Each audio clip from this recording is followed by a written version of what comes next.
কাঠমার মিস্ত্রি এখানে কি কেউ আছে? কাঠমার মানে এই যে কাঁচা ঘরে যে অ্যাডবেস্টারের ঘরের কাঠমার যে বানায় সেই এই জায়গাটার নাম কি বলতে তো নামগুলো মনে থাকেনি। ফুলকুড়িয়া। ও ফুলকুড়িয়া গ্রাম। তো গাইস শুনতে বললেন ফুলকুড়িয়া গ্রামে আমি এখন সকালবেলা এই যে ঘুরছি দেখতে পাচ্ছেন এখানে একজন দাদা। দাদা আপনার নাম কি? ভরত সিং। ভরত সিং। ও আচ্ছা। বলছি এখানে সে পাগল পাগল বলে যে ওর বাড়িটা কোথায় বলতে পারবে? পাগলা পাগলা বলে নাকি যে ওই বাড়িটা? আচ্ছা আচ্ছা। হ্যালো গাইস, আমি এখন রয়েছি শ্বশুর বাড়িতে। আমি এখন মিস্ত্রি খুঁজতে যাচ্ছি। পুরো নতুন জায়গাতে আমি ফার্স্ট এন্ট্রি মারছি, তো সেইখানেই ব্লগটা ভাবলাম না আজকে ব্লগটা শুরু করতেই হবে। এর রয়েছে একটা ছোট্ট পাহাড়ের মতো একটা উঁচু একটা ঢিপির উপরে। তো গাইস দেখতে পাচ্ছেন এইখান থেকে পুরো চারপাশের মাঠ কত সুন্দর দেখতে লাগছে। তো মিস্ত্রির নামও আমি জানি না, গ্রামের নামও জানি না, পুরো নতুন। সে পাহাড় থেকে আমি এখন নামছি। তো গাইস চলুন ভিডিওটা আপনারা দেখতে থাকুন কন্টিনিউ। আমি গ্রামে ঢুকবো, ওইখানে কাউকে একটা জিজ্ঞাসা করবো যেখানে কাঠমার মিস্ত্রি কে রয়েছে। তো সরাসরি লাইভ দেখতে পাবেন আপনারা। সাবস্ক্রাইব করে আমার ফেসবুক পেজটাকে ফলো করে রাখবেন। তো চলুন, ওই যে দেখুন আমি এখন ওই বনের দিকে ঢুকবো। পুরো দেখতে পাচ্ছেন গাছপালা রয়েছে। তো গাইস আমি এই বনের মধ্যেও কিন্তু বাড়ি দেখতে পাচ্ছি, একটা দুটো তিনটে আমি বাড়ি দেখতে পাচ্ছি। আমি দেখি কাউকে তো দেখতে পাচ্ছি না, কারণ এখন বাজে 5টা, এখনও ঘুম থেকে কেউ উঠেনি। তো আমি তো সেই 4টার সময় উঠে গিয়েছি বাড়ি যাবো বলে, কারণ যে আজকে কাজ ধরবো কথা দেওয়া রয়েছে মানুষকে যে আমি ভোরবেলায় ঢুকছি।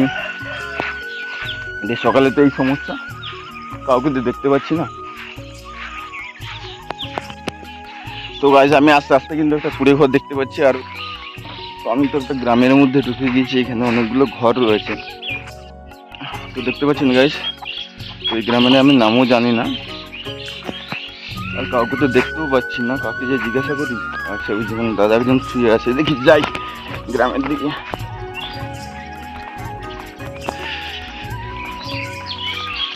দাদা ভালো? মিস্ত্রি খোঁজার জন্য বেরিয়েছি। কাঠমার মিস্ত্রি এখানে কি কেউ আছে?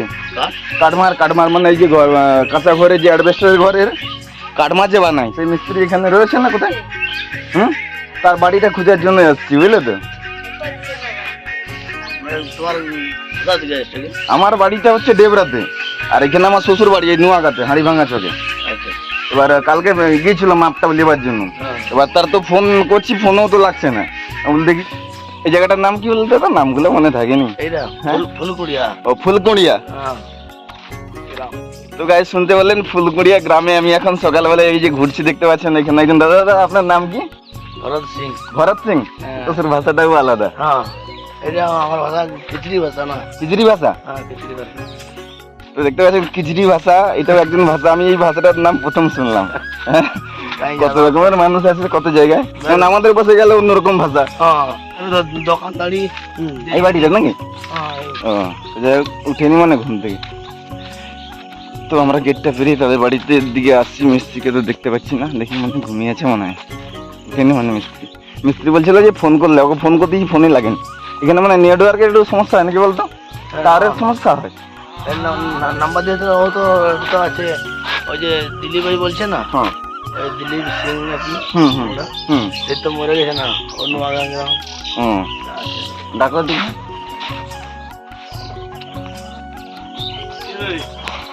তো আমরা এখন সেই মিস্ত্রি বাড়িতে চলে এসেছি, আর মিস্ত্রিদের দেখতে পাচ্ছি না, ডাকতে গেছে সেই দাদাটা। তো মিস্ত্রি বেরিয়ে এলে তার সঙ্গে কথা বলবো। ফোনটা নিয়ে আসছে, আর এই তো তোমার তো ফোনও লাগেনি, দিয়ে খুঁজে খুঁজে চলে এলাম তোমার বাড়ি। দিয়ে তোমার তো নামও জানিনি, শাশুড়ি মাকে জিজ্ঞেস করছি বলে সেই মিস্ত্রিটার নাম কি, বলে আমি যে ঠিক জানিনি। তোমার সঙ্গে যে গেছিল তার বাড়ি কোথায়? তার সঙ্গে তাহলে তাকে ফোন টোন করে দাও। হ্যাঁ বিয়ে করে গেছিলাম, এই তো 4টা দিয়ে পৌঁছলাম, এরকম পাল্টে শুয়েছি না। আমার তো ইয়ে আছে, আমার চ্যানেল আছে বুঝলে তো, এইখান থেকে ইনকাম ঢুকে না। সার্ভে টার্ভে না, খড়গপুর পেরিয়ে ডেবরা। তো দেখতে পাচ্ছেন মিস্ত্রি বাড়িতে এসে আমরা সবাই গল্প করছি। মিস্ত্রিতে রয়েছে, তার ঘরে বৌদি রয়েছে, আর একজন দাদা, আর এই যে মামা শ্বশুর। কাঠগুলা কেটেছো না, ওই কাঠগুলোকে মানে ওইগুলো ভাঙা করে দিতে, ওই পিলার ও পিলার মাত্র। আর যেটা হলো হবে, তোমরা হবে আর খুঁটি যদি লাগবে বলে তাহলে সেরকম ব্যবস্থা করতে হবে। সেটা তো যা হোক তোমরা যদি লাগবে যদি বলো যে নিয়াতি লাগবেই আমার, কারণ কাজটা আমার ভালো হওয়া দরকার, ঠিক আছে? মালের জন্য কোনো কি বলো, নাহলে হয়তো ওই খুঁটিটার জন্য হয়তো হলো না জিনিস। নম্বরে তো যেমন ওই যা সে বলছে না এই খুঁটি টুটি না দিয়ে যদি দেওয়াল দিই তো আর ভালো হয়। এবার শোন না, তুমি সেরকম ভাবে করো, আমার তো দেয়াল তো পরেও করা যাবে খুঁটি বরাবর। ভাই ওকে পাগল পাগল বলে, নিশ্চয়ই তার একটা ভালো নাম থাকবে। তো গাইস বলছি কেন সে পাগল পাগল বলে যে ওর বাড়িটা কোথায় বলতে পারবে? পাগলা পাগলা বলে নাকি যে ওই বাড়িটা? আচ্ছা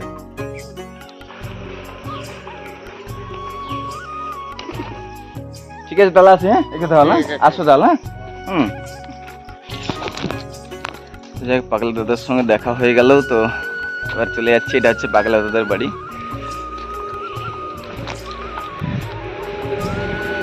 চলো যাওয়া যাক।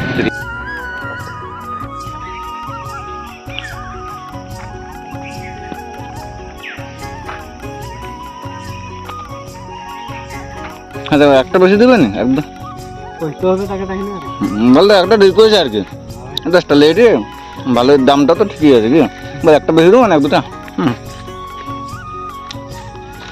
তাকে কইতে হবে তাই না, দহরা যেতে হবে। এই যে সে 5টা এমন ভিড় আছে হুম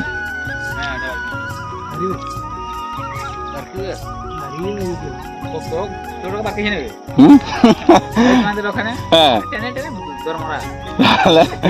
হ্যাঁ কারকা বড় বড় কাটবো আর কি, গাড়ি তো চলবে মনে হয়। হুম হুম চলবে চলবে, ওদের ভালো আছে, বেশ কাজ ভালো হবে কি? হ্যাঁ ওকে তো বলবো 1-2 টাকা বেশি, একটা হ্যাঁ দেখে নেবো। চলো সরো সরো সরো সরো, ঠিক আছে।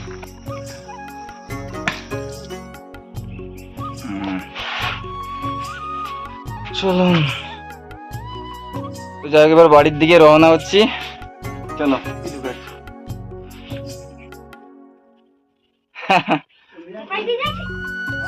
চলো, ভোরবেলায় যাওয়ার কথা ছিল, তো এই এখন বাজে 11টা, তো এখন বেরিয়ে গেছি।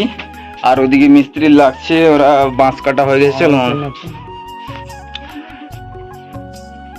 ওই যে মামা আর আমি দুজনে যাবো। দাদু তাহলে আসি, হ্যাঁ দেখো, হ্যাঁ এই মিস্ত্রি লাগছে, তুমি দেখাশোনা দায়িত্ব তোমাকে দিলাম, বুঝছো তো? আমার দ্বারা হবে কি হবে নি, ঠিক আছে বুঝছো? হ্যাঁ তোমাকে দেখাশোনার দায়িত্ব দিলাম, আমরা আবার আসবো, বুঝছো তো? কোথায় যাবো নি? হ্যাঁ এই মিস্ত্রি লাগছে, তুমি থাকবে, দেখবে কিরকম ভাবে কি হচ্ছে, বুঝছো তো? এদিক সেদিকে যাবো নি কোথাও, হ্যাঁ তোমাকে দায়িত্ব দিলাম, হ্যাঁ ঠিক আছে। চলো আসি তাহলে দাদু, বুঝছো? আসি, হ্যাঁ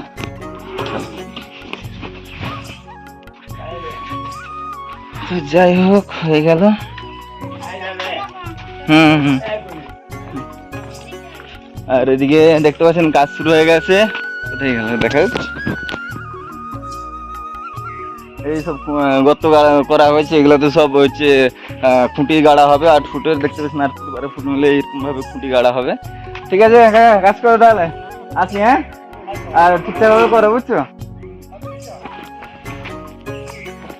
আর তোমার ঘরে ফোন করছিলাম, বুঝছো তো? তখন তুমি বেরিয়ে গেছো, ওটা আমার নাম্বার, যদি কোনো সমস্যা হয় ফোন করবো, ঠিক আছে? এরকম শাশুড়ি মা তো আছে, বলবে এনে কি কি দরকার, বুঝছো তো? পিঁমড়াগুলো মারা হচ্ছে না, প্রচুর পিঁমড়া গাইস এখানে, যেহেতু পুরাতন কাঁচ ছিল তো সেই কাঁচ ভাঙার পরে প্রচুর পিঁমড়া বেরিয়েছে, তো সেগুলো মিস্ত্রিটা দেখতে পাচ্ছেন ওই ঘরটা পুড়িয়ে পিঁমড়াগুলোকে মারছে। তো চলে যাচ্ছি, বেরিয়েছি শ্বশুরবাড়ি থেকে। কাকা আসি তাহলে,